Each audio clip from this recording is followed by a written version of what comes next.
Magandang araw mga kaibigan. Bigyan natin ng reaction, opinion ngayon itong post ang balita ngayon. Title, Isang krimen. Nagbigay ng reaksyon si former COA, COMELEC Commissioner Attorney Rowena Guanzon kaugnay ng umano'y mamahaling koleksyon ng relo ni Manila 6th District Representative Benny Abante. Kabilang ang naiulat na pagsusuot ng isang Richard Mille RM11-03 flyback sa gitna ng pagdinig ng House Committee on Justice sa impeachment complaints laban kay VP Sara Duterte. Matatandaang naging usap-usapan ang ulat ng umano'y rare variant ng relo na tinatayang nagkakalaga ng 20 hanggang 40 million pesos. Grabe naman to. Ito, may relo ako. Ayan. Okay. Nabili ng anak ko sa US. Okay. Ang tawag nila doon sa okay-ukayan nila. This is only $4. $4.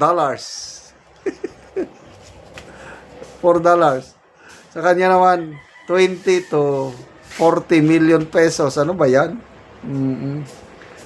Malignant and a crime.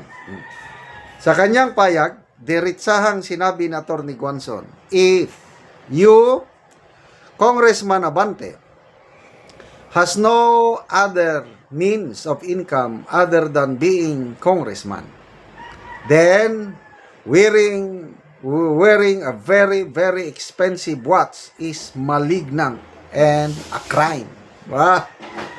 Ayon kay Guanzon, mahalagang masagot ang tanong kung may iba pang lehitimong pinanggagalingan ng kita ng isang halal na opisyal, lalo na kung ang halaga ng mga personal na ari-arian ay tila hindi tugma sa inaasahang kita mula sa posisyon sa gobyerno. Sa ilalim ng konstitusyon, inaasahan ang mga opisyal ng pamahalaan na mamuhay ng simple at iwasan ang labis na pagpapakita ng karangyaan. Dahil dito, muling nabuksan ang diskusyon sa social media tungkol sa transparency, SALN at iba pang obligasyon ng mga public servant na magpaliwanag sa publiko kung kinakailangan. Sa ngayon, wala pang opisyal na tugon si Representative Abante sa pahayag ni Atty. Guanzon at sa mga tanong na ibinabato online hinggil sa kanyang umano'y koleksyon ng mamahaling relo. Tingnan natin ang nag-react, 8,800 reaction, 6,000 ang nag-like ako sa tanong ni Atty. Guanzon. 2,200 ang tumatawa. Sinong tinatawanan? Siguro yung mga relo ni Abante at 208 ang galit. Mga comments. Alan Apilado, money is the root of all evil. J. Jude Manlunas, naghahari na ang mga ngagba at mga magnanakaw ngayon. Pansinin niyo halos tikom lahat ang mga institusyon ng gobyerno at mainstream media at namumuno sa simbahang Katoliko. Samuel Aguila, meron siyang business, yung tithes and offering. Yes, malaki ang tithes and offering sa mga malalaking simbahan, lalo na kung ang mga members ay givers. Kaya lang, pera ng Panginoon yan, hindi pera ng pastor o bishop. Gon Fren Suarez, alam na galing sa malitang yan. Jefferson Solinap, Abante ba apelyido nito? Nakakaya, mama ko, Abante ang apelyido. may mga nakakausap akong mga pastor na mga Baptist. Nako, sabi nila, hindi namin kasama yan. Dinidisown nila. Hindi ganyan ang mga Baptist kasi parang Baptist pastor o bishop siya. Kaya lang, marami kasing klase-klase ng mga Baptist. So yung mga nakakausap ko, marami kaming kaibigang mga Baptist, pastors, workers. Actually, ang unang nakapagturo sa amin ng salita ng Diyos pagdating namin sa Mindanao, mga Baptist. Grounded sa Word of God ang mga Baptist. Kaya lang, ibang-iba itong si Bishop o Pastor Abante na pinagmamalaki ang pagiging Baptist niya. Kaya lang, ang dami namang nagre-reklamo sa kanya. Ano ba yan? So, malala ko yung preaching last Sunday pag simba namin. Sabi ng pastor, yung idols of the heart. Ano yung mga pwedeng gawin natin? Ang idol is anything that takes place, the place of God in our lives, in our hearts.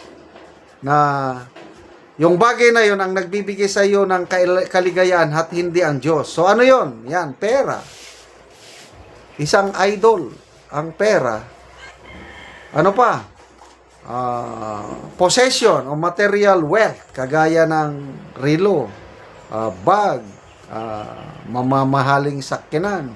Diniscuss yung lust of the flesh, lust of the eyes, and the pride of life. Ano yung pride of life? Yun daw, yun, magsuot ka ng mga mamahaling bagay. Isang, ano yun, ng pride of life. Ano yun naman yung lust of the eyes? Yung covetousness, kung ano ang makita mong suot ng kapitbahay mo. Wow, meron siyang bagong sakyanan. Dapat magkaroon din tayo ng bago. Parang, kung anong meron sila, dapat meron ka rin. Yun, yung lust of the eyes. Ano naman yung lust of the flesh?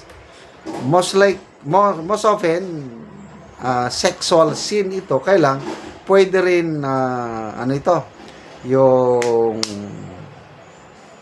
sa pagkain. Kasi flesh Yung gluttony.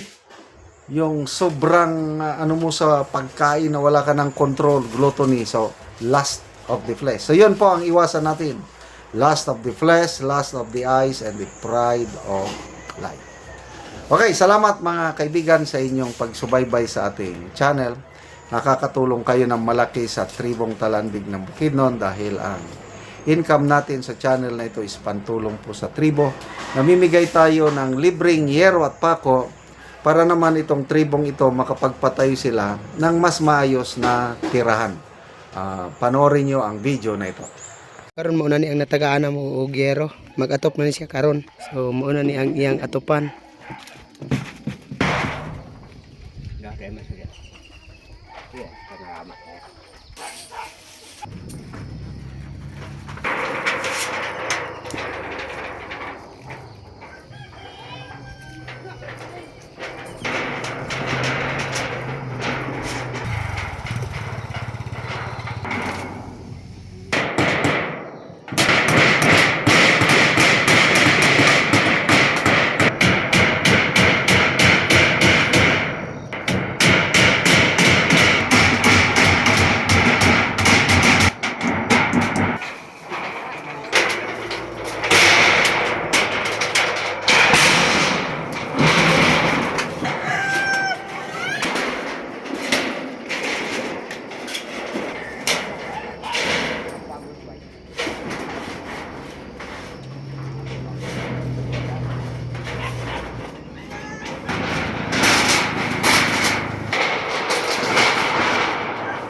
Og karon humanag gyud sa pag-atop ang among gihatag nga yero.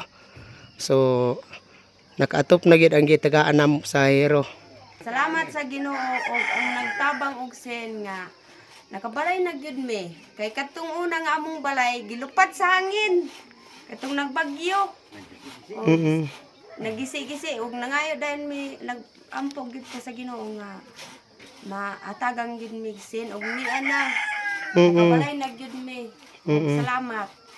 ug ginaot nga naapay matabangan sa hero kay daghang pa ang nanginahanglan nga sama namo. So salamat kaayo nang